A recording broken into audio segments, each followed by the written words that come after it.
అందరికీ నమస్కారం. శుక్ర అమావాస్య కథ విన్నవారికి లక్ష్మీ అనుగ్రహం కలుగుతుంది. ఈరోజే అత్యంత పవిత్రమైన శుక్ర అమావాస్య, మార్గశిర అమావాస్య. మార్గశిర అమావాస్యను బకుల అమావాస్య అని కూడా పిలుస్తారు. ఈరోజు లక్ష్మీదేవికి, శుక్రుడికి ఎంతో ఇష్టమైన రోజు. ఈరోజు అదృష్టవంతులు మాత్రమే శుక్ర అమావాస్య కథను వింటారు. ఈ కథను పూర్తిగా వినడానికి ప్రయత్నించండి. వీడియో చూసే ముందు ఒక్క లైక్ చేసి శ్రీమాత్రే నమః అని కామెంట్ చేయండి. మీరిచ్చే చిన్న లైక్ నా ఛానల్ గ్రోత్కి ఎంతో సహాయపడుతుంది. ఇక కథలోకి వెళ్ళిపోదాం. శుక్రవారంతో కూడిన అమావాస్య. శుక్ర అమావాస్య అనేది తంత్రశాస్త్రంలోనూ పురాణాలలోనూ అత్యంత రహస్యమైన ఐశ్వర్యప్రదాయినిగా చెప్పబడింది. సాధారణంగా అమావాస్య అంటేనే చీకటి. ఆ రోజున ఎటువంటి శుభకార్యాలు చేయరు. కానీ ఐశ్వర్యానికి అధిదేవత అయిన లక్ష్మీదేవికి ఇష్టమైన శుక్రవారం నాడు పితృదేవతలకు ఇష్టమైన అమావాస్య కలిసి వస్తే అది ఒక అద్భుతమైన యోగాన్ని సృష్టిస్తుంది. దీనిని పితృలక్ష్మీ సంయోగం అంటారు.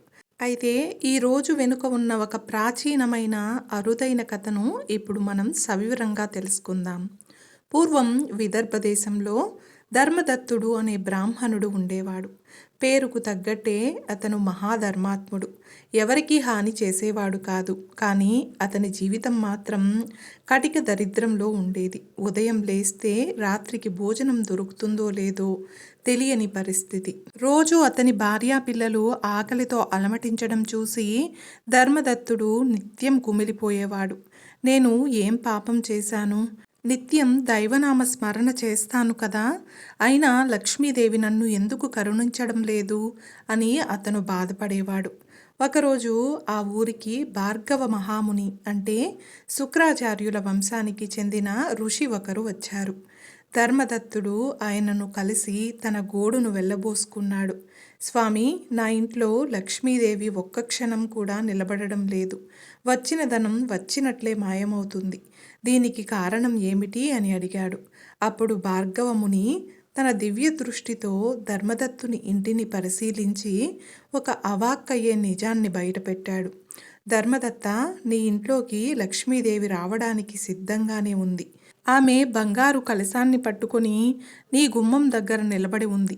కానీ నీ గుమ్మం లోపల నీ కంటికి కనిపించని నల్లటి ఆకారాలలో నీ పితృదేవతలు అంటే నీ పూర్వీకులు అడ్డుగా నిలబడి ఉన్నారు. వారి ఆకలి తీరలేదు, వారి దాహము తీరలేదు. వారు లక్ష్మీదేవిని లోపలికి రానివ్వకుండా అడ్డుకుంటున్నారు అని చెప్పగానే ధర్మదత్తుడు ఆశ్చర్యపోయాడు. పితృదేవతలు లక్ష్మీదేవిని అడ్డుకుంటారా స్వామి అని అడిగాడు.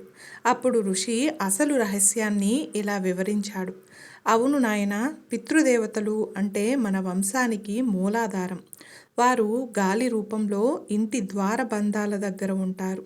వారి ఆత్మకు శాంతి లేనప్పుడు, వారికి తగిన ఆహారం అంటే తర్పణాలు అందనప్పుడు వారు కోపంతో లేదా ఆకలితో ఇంటి చుట్టూ ఒక రుణ కవచాన్ని ఏర్పరుస్తారు.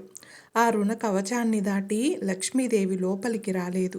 నువ్వు ఎంత కష్టపడినా ఆ డబ్బు పితరుల ఆకలి తీర్చడానికే అంటే అనారోగ్యాల రూపంలో, నష్టాల రూపంలో ఖర్చవుతుంది తప్ప ఇంట్లో డబ్బు నిలవదు అని చెప్పగానే దీనికి పరిష్కారం ఏమిటి అని ధర్మదత్తుడు అడగగా భార్గవముని శుక్ర అమావాస్య గొప్పతనాన్ని వివరించారు. చూడు నాయనా, ఒకసారి ధనానికి అధిపతి అయిన కుబేరుడు, మృత్యువుకు అధిపతి అయిన యమధర్మరాజు ఒక ఒప్పందం చేసుకున్నారు. యముడు ఇలా అన్నాడు, అమావాస్య నా రోజు. ఆ రోజు జీవులు తమ కర్మలను ప్రక్షాళన చేసుకోవాలి అని అన్నాడు. ఇక కుబేరుడు ఇలా అన్నాడు, శుక్రవారం నా రోజు అంటే లక్ష్మీ రోజు. ఆ రోజు జీవులు భోగభాగ్యాలు అనుభవించాలి అన్నాడు. కాబట్టి వీరిద్దరి మధ్య సయోధ్య కుదిరిన రోజే శుక్ర అమావాస్య అయింది. ఆ రోజున ఎవరైతే తమ పితృదేవతలను సంతృప్తిపరుస్తారో యమధర్మరాజు ఆజ్ఞ మేరకు పితృదేవతలు పక్కకు తప్పుకుని లక్ష్మీదేవికి దారిస్తారు. అంతేకాదు, శుక్రుడు అసుర గురువు కాబట్టి అతనికి మృత సంజీవని విద్య తెలుసు. కాబట్టి శుక్రవారం వచ్చే అమావాస్య నాడు పితృదేవతలకు చేసే పూజ వారికి వెంటనే చేరుతుంది. వారు సంతృప్తి చెంది అఖండ ఐశ్వర్యాన్ని ఆశీర్వదిస్తారు అని చెప్పగానే ధర్మదత్తుడు భార్గవముని చెప్పినట్లుగా ఆ తర్వాత వారమే వచ్చిన శుక్ర అమావాస్య రోజున ధర్మదత్తుడు ఇలా పూజ చేశాడు. అందులో ముఖ్యంగా పంచభూతాల సాక్షిగా ఉప్పు దీపం వెలిగించాడు. అంటే సాయంత్రం 6 గంటల సమయంలో గోధూళి వేళ ఇంటి ఈశాన్య మూల లేదా పూజ గదిలో ఒక మట్టి ప్రమిద తీసుకున్నాడు. అందులో సముద్రం నుండి పుట్టిన కల్లు ఉప్పును నిండుగా పోశాడు. ఎందుకంటే ఉప్పు లక్ష్మీ స్వరూపం. అమావాస్య నాడు అది నెగిటివ్ ఎనర్జీని లాగేసుకుంటుంది. ఆ ఉప్పు మీద మరొక చిన్న ప్రమిద పెట్టి స్వచ్ఛమైన ఆవు నెయ్యితో దీపం వెలిగించాడు. అలానే శుక్రుడికి ఇష్టమైన తెల్లటి పదార్థాలు, పితృదేవతలకు ఇష్టమైన తీపి పదార్థాలు అంటే బియ్యం, పాలు, బెల్లం, యాలకులు వేసి పరమాన్నం వండాడు. దానిని దేవుడికి నివేదించి ఆ తరువాత ఇంటి బయట దక్షిణ దిక్కున కాకులకు లేదా ఆవులకు తినిపించాడు. ఇక దీపం వెలిగించిన తర్వాత ఓం శ్రీమాత్రే నమః అంటూ కనకదార స్తోత్రం పఠించాడు. ఇలా శుక్ర అమావాస్య వ్రతాన్ని చేసి ధర్మదత్తుడు ఆ రాత్రి నిద్రపోతూ ఉండగా ఒక కల వచ్చింది. కలలో అతని ఇంటి ముఖద్వారం దగ్గర నిలబడిన నల్లటి ఆకారాలు అంటే పితృదేవతలు నవ్వుతూ ఆనందంతో ఆకాశంలోకి వెళ్ళిపోవడం కనిపించింది. వారు వెళ్ళగానే తలుపులు బార్లా తెరుచుకున్నాయి.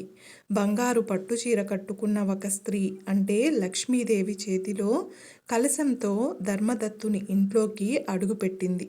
తెల్లవారేసరికి అప్పులవారు ఇంటికి వచ్చి గొడవ చేయడం మానేసి కొంత గడువు ఇచ్చారు. కొద్ది రోజుల్లోనే ధర్మదత్తుడికి రావాల్సిన పాత బాకీలు వసూలయ్యాయి. ఏడాది తిరిగేసరికి అతను ఆ ఊరిలోనే పెద్ద ధనవంతుడయ్యాడు. ఈ కథ వెనుక ఒక గొప్ప ఆధ్యాత్మిక రహస్యం ఉంది. అమావాస్య అంటే చంద్రబలం పూర్తిగా క్షీణించే రోజు. చంద్రుడు అంటే మనసుకు సంబంధించింది. ఇది పితృదేవతలకు ప్రీతికరమైన రోజు. శుక్రవారం అంటే శుక్రగ్రహానికి సంబంధించిన రోజు. సాధారణంగా పితృకార్యాల రోజున శుభకార్యాలు అంటే లక్ష్మీ పూజ చెయ్యరు. కానీ శుక్ర అమావాస్య నాడు మాత్రం లక్ష్మీదేవి పితృదేవతలు కలిసి వస్తారట. పితృదోషం ఉంటే లక్ష్మి నిలబడదు. శుక్ర అమావాస్య నాడు పితృతర్పణం లేదా అన్నదానం చేయడం వలన పితృదోషం తొలగిపోతుంది. అలాగే వెంటనే లక్ష్మీ పూజ చేయడం వల్ల ఆ ఖాళీలో ఐశ్వర్యం వచ్చి చేరుతుంది. ఈ కథను ఎవరైతే ఇప్పటి వరకు పూర్తిగా విన్నారో వారికి ఆ శుక్రుడి అనుగ్రహము, అలాగే లక్ష్మీదేవి అనుగ్రహము, పితృదేవతల అనుగ్రహము తప్పక కలుగుతుంది. హిందూ ధర్మంలో మార్గశిర అమావాస్యకు ప్రత్యేక ప్రాముఖ్యత ఉంది. ఇది ఏడాదికి వచ్చే చివరి అమావాస్య. ప్రతి ఏటా మార్గశిర అమావాస్య డిసెంబర్ మరియు జనవరి మధ్య వస్తుంది. ఈ సమయంలో చలి ఎక్కువగా ఉండడం వలన మార్గశిర అమావాస్య నాడు పేదలకు శాలువాలు లేదా దుప్పట్లు మొదలైనవి దానం చేస్తే అది చాలా శుభప్రదమైనదిగా పరిగణించబడుతుంది. అలాగే ఉన్ని బట్టలను దానం చేయవచ్చు. అలాగే ఈ అమావాస్య రోజున పశుపక్షాదుల కోసం ఏదైనా చేస్తే అది చాలా పుణ్యకార్యంగా పరిగణించబడుతుంది. మన పూర్వీకులు వాటి రూపంలో ఆహారాన్ని తీసుకొని వారి ఆశీర్వాదాలు ఇస్తారు. ముఖ్యంగా కాకులు మరియు కుక్కలకు ఆహారం ఇవ్వడం అత్యంత శుభప్రదమైనదిగా పరిగణించబడుతుంది. ఇలా చేయడం ద్వారా పూర్వీకుల ఆశీర్వాదాలు పొందవచ్చు. ఈ అమావాస్య నాడు పవిత్ర నదిలో స్నానం చేస్తే కూడా ఎంతో మంచిది. పవిత్ర నదీ స్నానం చేసే అవకాశం లేనివారు స్నానపు నీటిలో కొంత గంగాజలాన్ని కలిపి స్నానం చేయవచ్చు.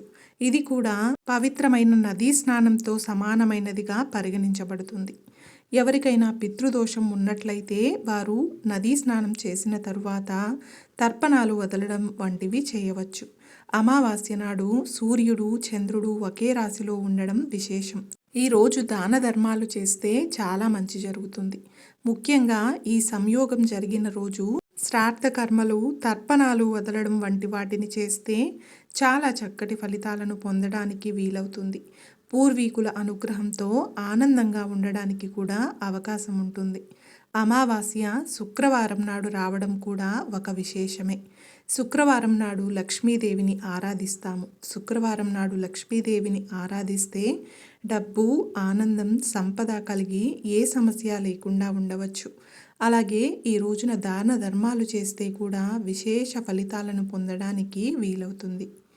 చూశారు కదండి, ఈరోజు మనం శుక్ర అమావాస్య కథ గురించి తెలుసుకున్నాం కదా. ఈ వీడియో మీకు నచ్చినట్లయితే ఒక్క లైక్ చేసి నా ఛానల్ని సపోర్ట్ చేయండి. ఇంకా మరెన్నో ఇంట్రెస్టింగ్ వీడియోస్ కోసం నా ఛానల్ని సబ్స్క్రైబ్ చేయండి. Thanks for watching.